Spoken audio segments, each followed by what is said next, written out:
Hi everyone! Welcome back to my channel, and for today's video, andito po tayo sa Amadeo, Cavite, along Highway East-West Road. Ito po yung going from the SLEX Calax. Ayan naman po, going to Mendez, Amadeo Bayan. Ayan. And this one guys, pag dinaretso nyo, papunta ng Tagaytay, is around 15 minutes. And meron tayong property dito. Ayan guys, along highway siya. Pre-selling po siya, na meron po siyang mga 1,000 square meter na farm lots. Tapos meron din residential lot ng mga 200 square meter. Right now is 6:30 PM, nag-car tayo. Ayan guys, napakalaki ng kalsada dito sa East-West Road. Ayan, pakita ko sa inyo guys din. Napakadaming dumadaan dito ng mga truck tsaka mga cars. Ayan. So ito yung big concrete roads. Ayan guys, dito may mga available guys, commercial lots. So pwede kayo magtayo ng business in the future. Ayan. So ang gagawing development, mayroong big concrete roads. Ayan. Tapos dito guys, ang available natin sa mga 200 square meter, 7,700 per square meter lang. Tapos 3 years to 5 years to pay. Meron din mga farm lot, 1,000 square meter, 6,000 per square meter lang. Free transfer of title. Ayan guys, magkakaroon din siya ng amenities. Ayan o, makikita nyo. Ayan siya guys. Alright, ayan. So ang maganda dito guys, ang lamig ng weather here. This is around 380 meters above sea level. So malamig siya guys, and hindi binabaha. And you can see guys, undergoing development. Ayan o. So only na lang yung mga remaining lots po dito. Ayan. So undergoing construction siya guys. Ayan, kung mapapansin nyo po. Ayan siya. Ayan yung mga equipment. Ayan. So ang laki ng kalsada kung makikita nyo, no? Ayan o. Ayan. So meron ding LTE signal dito. Ayan o. So pag dito pumunta kayo, may daan dyan papunta ng 13, papunta ng Mendez, Amadeo, Tagaytay. Dito, pag dumiretso kayo, pwede nyo diretso yan Silang. Pwede rin pa ganun, pa Sky Ranch, 15 minutes. Ayan. So, ayan. Para mas ma-appreciate nyo siya guys, dahil this one, nandito tayo ngayon sa may entrance. Papakita ko yung drone shot kung gaano siya kaganda, and ano yung aerial view, no? Dito sa area. But I will assure you, malamig po dito, and makaganda sa location. Very accessible, no? Malapit lang din siya. If you are from Manila, you go to the Skyway, to SLEX, to Calax, going to this, no? And meron ding mga malapit na mall, which is yung Walter Mart, Silang. Meron din sa SM13. Tapos kung gusto nyo naman, punta kayo sa may Tagaytay, meron din, no? So yun lang. I will show you the drone shot that you will see here on 3, 2, 1. Ito po yung aerial shot ng ating property.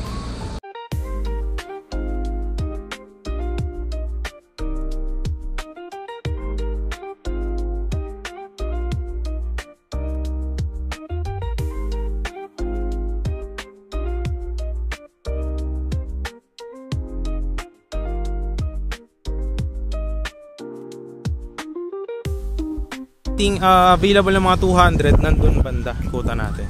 So makikita nyo, lalaki ng mga drainage, di ba? Ayan guys. Ayan, nagdadaanan dito mga truck. Ayan o, mga cars. Ayan, dahil ito na yung shortcut. Ayan, lalaki ng mga concrete roads guys, oh. Ayan. May mga available din tayo dito guys, 200, no? Tuturo ko yung mga available natin na 200, no? Ayan yung isa, yung 439 na sinasabi ko, nandun. Ayan o, dyan siya. May stick na actually yan, na gagawin na concrete road. Ayan. Ayan, kita nyo. Ayan. Tapos ito pala guys is upon full down payment, yung remaining balance is 3 years to 5 years po siya to pay. Ayan guys, oh. Ito, dito gagawin concrete road. Tignan nyo naman yung laki ng concrete road from there to there. Talagang commercial lot. Tapos ayan na mismo yung highway, di ba? East-West Road. So lakaran natin yung mga available na residential lots doon. Tapos at the end of the video, ipapakita ko yung sample na finish natin ng mga project para ma-visualize nyo kung ano yung mag-itsura nya after the pre-selling, no? Alright. So yan, lakaran natin siya.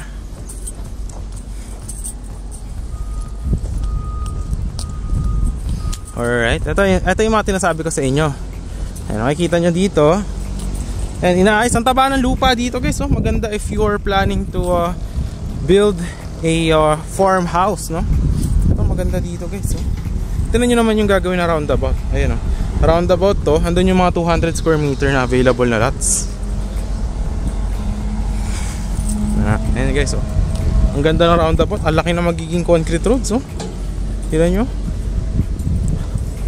Ayan, turo ko yung mga available natin na 200 square meter na commercial lots, no? Alright.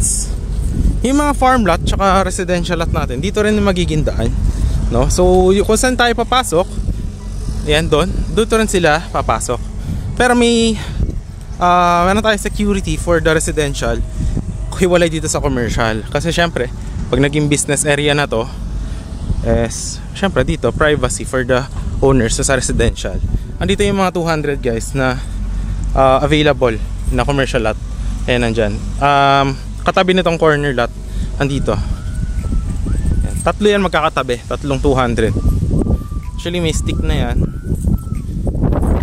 Ayan o, dito guys. Ito yung isang 200. Ayan guys, mga ano nyo, mahangin talaga. Maririnig nyo naman dito yung weather ba, mahangin. Lalo pagkagabi nagkakapagin. Ito yung isang 200. Yan, lalagyan ng muhon. Yan, hanggang doon. Tapos pa ganun. So mga ano yan, 10 by 20 meters, no, haba yung frontage nya. Yan, tatlo yung magkakatabi, 1, 2, 3. Tapos concrete road dito na 10 meters. From there hanggang doon sa mystic na yan, no? Ang laki nyan guys, ang laking kalsada nyan with drainage pa. Ayan, so ayan, may available hanggang doon, tatlong 200 square meter. Ayan, nakikita nyo naman yung stick Ito yung pangalawang 200. Ito yung drainage, yan, yung mga ibabaon sa ilalim. Ito yung pangalawang lalagyan ng muhon. Hanggang doon, meron stick yan makita, doon, tapos pa ganyan doon. Alright, tapos turo ko naman sa inyo yung mga residential and yung mga farm lots naman natin, which is yung mga farm lots natin na mga 1,000 square meter. Diyan lang siya, no?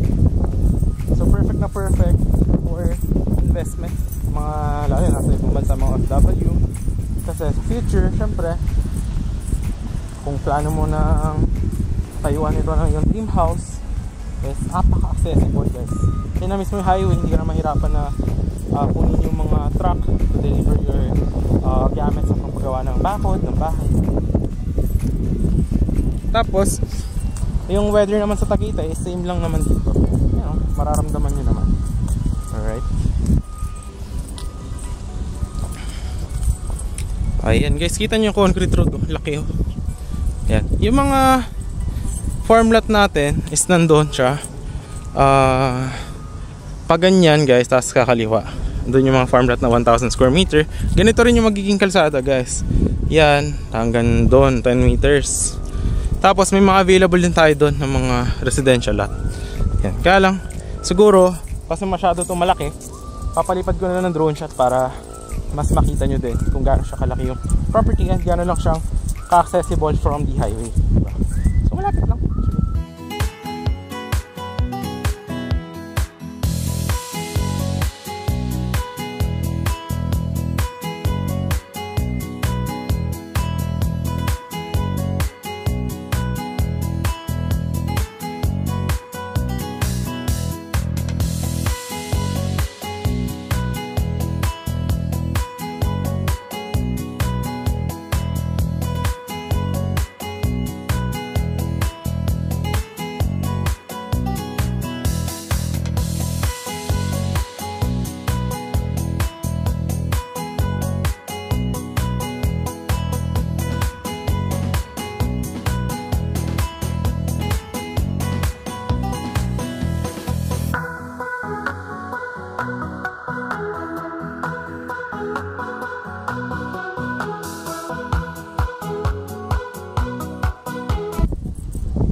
So hanggang doon guys, doon yung mga farm lot banda.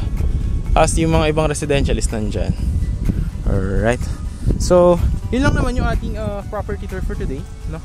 And actually this is one of the most advisable property na offer ko. Kasi ayun na mismo yung kalsada and yung price niya is actually affordable dahil pre-selling ko lang siya and free transfer of title na din siya. And guys, yung roads yung pinaka magugustuhan ko dito dahil 10 meters po yung roads, which is actually malaki po yun, no? Kahit actually tatlong sasakyan kasya po yun sa kalsada, diba? Kahit SUV pa yun. And imagine mo, ang lalaki ng cuts dito, 200 po yung minimum cut, no? So you are living the, you know, the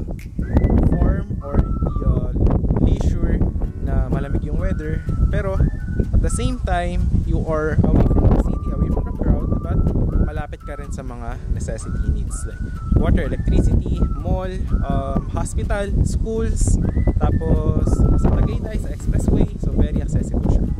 So yun lang naman guys, maraming salamat sa nanood, and I hope na kung nandito ka sa dulo guys, na gusto mo, message mo lang ako sa Viber or WhatsApp, no? May available tayo na farm lot, residential, and commercial lots. Yun lang guys, maraming salamat sa panonood, and I hope to see you and assist you on your dream property. Dito po yan sa Barangay Pangil Amadeo. Once again, this is John Critch, and I hope to see you on the next videos. Bye bye, have a nice day.